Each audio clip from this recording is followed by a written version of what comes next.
Hey guys, it's Bronco Nation here, back with another video. Today, I will be going over the Broncos Week 2 matchup versus the Steelers in Pittsburgh.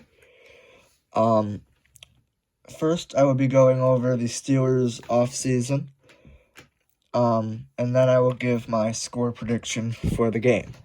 If you missed my last video, I go over the Broncos Week 1 game versus the Titans in Denver.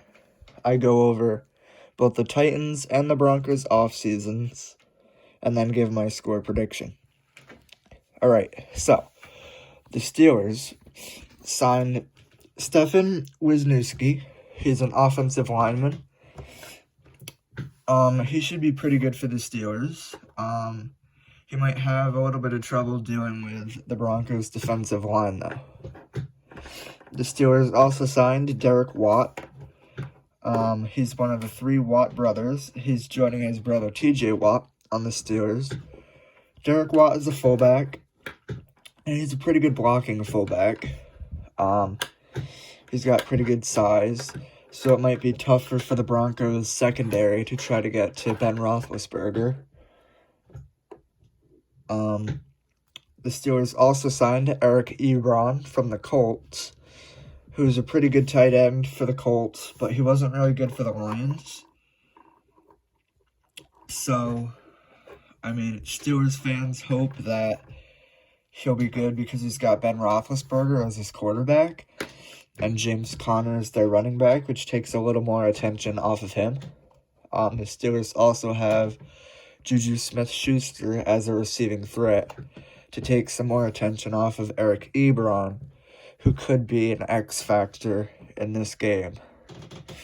The Steelers re-signed Bud Dupree. He's a linebacker.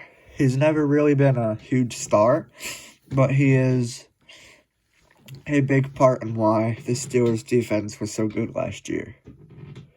They also re-signed Zach Banna, who is an offensive tackle for them. The Steelers lost cornerback Artie Burns to the Chicago Bears.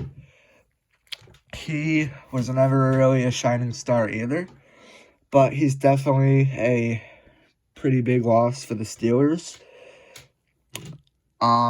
He was definitely a big part of what made the defense what it was last year, and without him, it might be a little tough.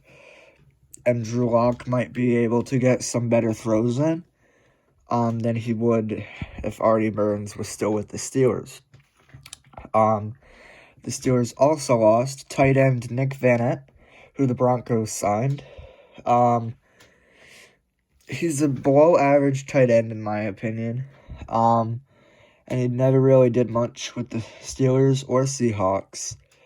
But with the Broncos, now he's not a number 1 or a number 2 tight end, because the Broncos already have Noah Fant, Albert O, Jeff Hireman, and Jake Butt already without Nick Vannett. And like I said in the last video, this Nick Vannett signing could mean that Jake Butt or Jeff Hireman gets cut this offseason.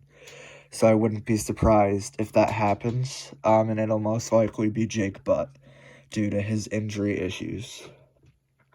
I have the Steelers winning this game by a score of 24-21.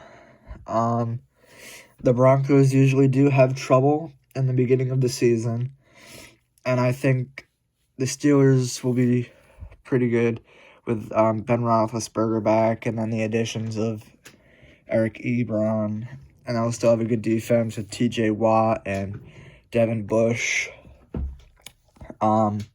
Juju Smith-Schuster should be better now that he'll have 1 quarterback instead of 3 throughout the season.